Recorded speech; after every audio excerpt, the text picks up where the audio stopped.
बहुत बहुत स्वागत है अभी के इस वीडियो में। सबसे पहले आप सभी को दीपावली की हार्दिक शुभकामनाएं।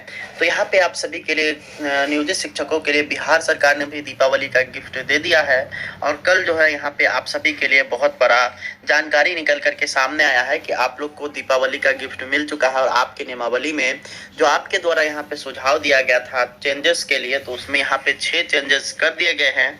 और आप लोग का जो ये नियमावली है वो यहाँ पे इन चेंजेस के साथ अब तैयार है कि आप सभी के बीच आ सके और बिहार सरकार अगली कैबिनेट में इसको पास कर सके। तो आइए हम लोग डिटेल्स में जानते हैं कौन कौन से सुधार आप लोगों के नियमावली में हुआ है और कौन कौन से सुधार के बाद आप सभी का जो है नियमावली किस तरह से दिखता है और उसमें कौन कौन से सुविधाएं ऐड ऑन हुआ है। सारा कुछ हम लोग इस वीडियो में जिक्र करने वाले हैं। तो आप लोग इस वीडियो को लास्ट तक देखिए और सारा कुछ को समझिए। तो सबसे पहले आप लोग का जो यह नियमावली पहले जो आया था उसका नाम था विशिष्ट शिक्षक नियमावली। अब उस नियमावली का नाम बदल चुका है और साथ ही साथ आप सभी का जो नाम है वो भी बदल चुका है। जी हाँ, आप सभी का जो पहले जो नाम पिछले नियमावली में विशिष्ट शिक्षक रखा गया था और नियमावली का नाम था विशिष्ट शिक्षक नियमावली 2023, अब ये दोनों बदल चुका है। अब विशिष्ट शिक्षक के स्थान पर आ गया है आप लोग का विद्यालय अध्यापक नियमावली और ब्रैकेट में लिखा हुआ आपको मिलेगा समायोजित पद। तो ये आप लोगों के लिए सबसे बड़ी बात है कि आप सभी का जो नियमावली है उसमें यहाँ पे आप सभी का जो नाम है वो अब बदल चुका है। और ये जो बदला हुआ नाम है उससे यहाँ पे इस नाम पहले जो विशिष्ट शिक्षक नाम दिया गया था उस पे जितने भी यहाँ पे नियोजित शिक्षकों के द्वारा ईमेल भेजा गया था उसमें इस बात का जिक्र था कि शिक्षकों का नाम विद्यालय अध्यापक ही होना चाहिए। विशिष्ट शिक्षक नाम यहाँ पे उनको सूट नहीं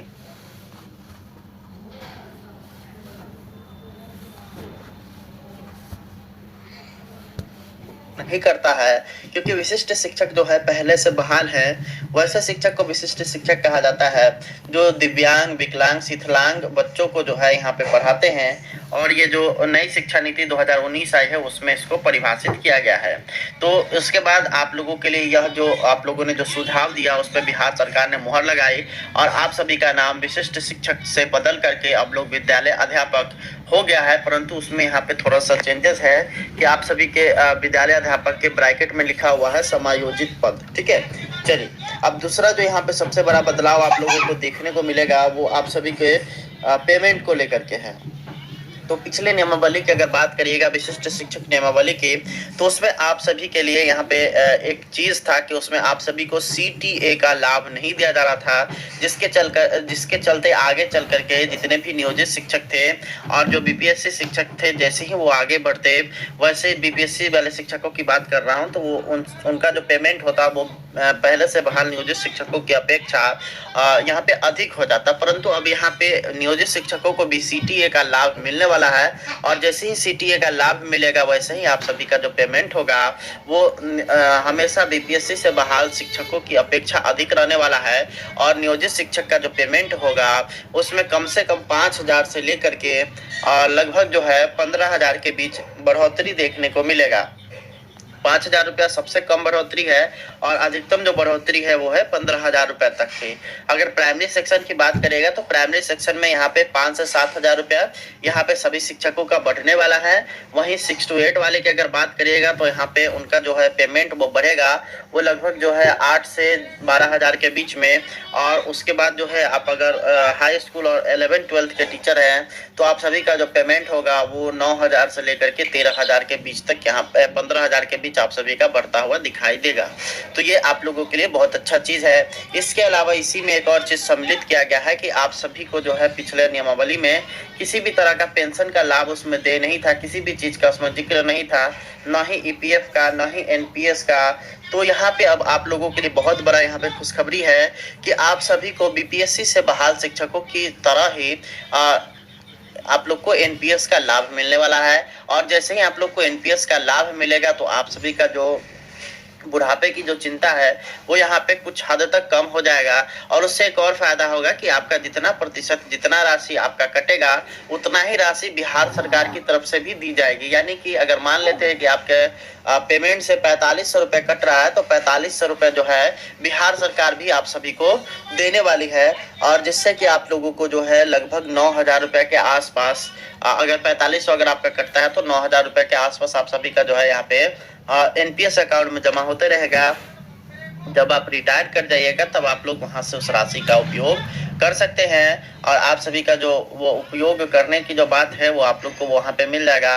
साथ ही साथ यहाँ पे ग्रेजुएटी वगैरह का भी यहाँ पे लाभ आप सभी को मिल सकता है और आप सभी को जो है यहाँ पे ग्रेजुएटी के लाभ मिलने से रिटायरमेंट के समय और भी अधिक राशि प्राप्त हो सकती है। अगला जो चीज यहाँ पे तीसरा जो बड़ा बदलाव हुआ है वो आप सभी के लिए जो है वो है परीक्षा को लेकर के। तो परीक्षा को लेकर के नियोजित शिक्षकों में काफी संशय बना हुआ था। तो अब यहाँ पे आप लोग को जो परीक्षा तो देना है 100%, आप सभी बिना परीक्षा दिए हुए राज्यकर्मी नहीं बनेंगे, परंतु ये जो परीक्षा होगा वो ऐच्छिक होने वाला है, यानी कि आप अगर चाहे परीक्षा देना तो ही देंगे, तो ही राज्यकर्मी बनेंगे, अन्यथा आप लोग राज्यकर्मी नहीं बन पाए। अगर आप एग्जाम नहीं देते हैं तो आप लोग नियोजित के नियोजित ही रह जाएंगे। आप लोग का जो है यहाँ पे किसी भी तरह का कोई भी दबाव नहीं है। इसके अलावा एक और चीज जो यहाँ पे सबसे ज्यादा लोगों में जो है दिक्कत वाली बात थी कि पिछले नियमावली में बताया जा रहा था कि अगर 3 प्रयास में अगर आप सफल नहीं होते हैं तो आपको जॉब से निकाल दिया जाएगा, परंतु अब इस पे यहाँ पे ब्रेक लग गया है और आप सभी के लिए ये एग्जामिनेशन जैसे ही यहाँ पे ऐच्छिक हो गया है वैसे ही आप सभी का जो ये जो बात हो गई कि 3 बार में पास नहीं करने पर आपको निकाल दिया जाएगा, तो ऐसा अब नहीं होने वाला है। अगर आप 3 बार में नहीं पास करते हैं तो भी आप शिक्षक बने हुए रहेंगे और नियोजित शिक्षक कहलाएंगे। अगला जो यहाँ पर बदलाव हुआ है, जो चौथा बदलाव है और बड़ा बदलाव है कि आप सभी को ऐच्छिक स्थानांतरण का लाभ मिलेगा और ये जो ऐच्छिक स्थानांतरण होगा वो आप सभी के इच्छा के ऊपर डिपेंड करेगा कि आपको वह स्थानांतरण कब लेना है और कहाँ लेना है। पहले जिस नियमावली में आप लोगों को विशिष्ट शिक्षक नियमावली की अगर बात करिएगा तो वहां पे आप सभी के लिए ऐच्छिक स्थानांतरण का लाभ नहीं दिया गया था, जिसके चलते आप सभी को सिर्फ और सिर्फ विभागीय स्थानांतरण का लाभ था, जिसके चलते नियोजित शिक्षकों में काफी अधिक यहाँ पे दिक्कत की बात थी, क्योंकि जब विभागीय स्थानांतरण की बात होती है तब नियोजित शिक्षकों के लिए यहाँ पे उनको जो जहाँ पे ऐच्छिक जगह पे जाना है वो यहाँ पे नहीं जा पाते, क्योंकि बहुत सारे शिक्षक साथी को मैं ऐसे भी शिक्षक साथी हैं जिनको मैं जान रहा हूँ जो कि काफ़ी डिस्टेंस पर अपने घर से काफ़ी दूरी पर जो है ड्यूटी कर रहे हैं। कुछ तो एक जिला से दूसरे जिला में भी जाकर के ड्यूटी कर रहे हैं, तो उन सभी को अपने घर के नज़दीक वाले विद्यालय में आने का मौका मिलेगा और वो सभी जितने भी शिक्षक हैं वो सभी यहाँ पे घर के नज़दीक वाले विद्यालय में आ पाएंगे और अपना ड्यूटी सही ढंग से कर पाएंगे। अगला जो 5वां यहाँ पे बहुत बड़ा बदलाव आप सभी के लिए देखने को मिल रहा है वो आप लोगों के लिए प्रमोशन का है। ठीक है, तो प्रमोशन का जो अगर लाभ की अगर बात करिएगा तो नियोजित शिक्षकों को पहले विशिष्ट शिक्षक नियमावली के अंतर्गत केवल और केवल 8 वर्षों के बाद ही अपना जो है यहाँ पे उनका प्रमोशन हो सकता था और वो भी वरीय शिक्षक बन सकते थे, प्रधान अध्यापक वगैरह नहीं बन सकते थे। परंतु अब यहाँ पे इसमें चेंजेस है। अब यहाँ पे ऐसा बताया जा रहा है कि 5 वर्ष के बाद आप सभी जो है आप सभी को इसका जो है लाभ मिलना शुरू हो जाएगा और आप सभी के लिए इसमें जो है प्रमोशन की जो लाभ मिलने वाला है उसमें आप लोग हेड मास्टर तक बन सकते हैं और यहाँ पे आप सभी के लिए ये काफ़ी अच्छा न्यूज़ निकल करके आ रहा है।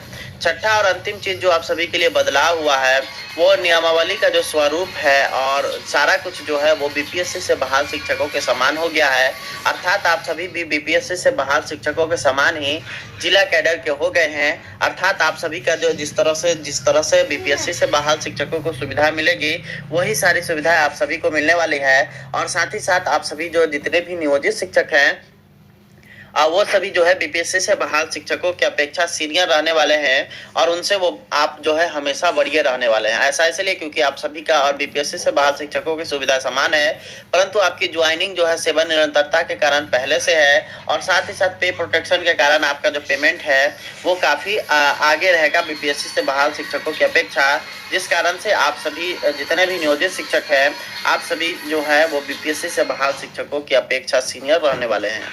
तो ये 6 बदलाव आप सभी के लिए देखने को मिला है और ये 6 बदलाव आप सभी को मैंने बता दिया है। उम्मीद करते हैं कि वीडियो पसंद आया होगा। आप लोग से मिलेंगे नेक्स्ट वीडियो में, तब तक के लिए बहुत बहुत धन्यवाद। Thanks for watching.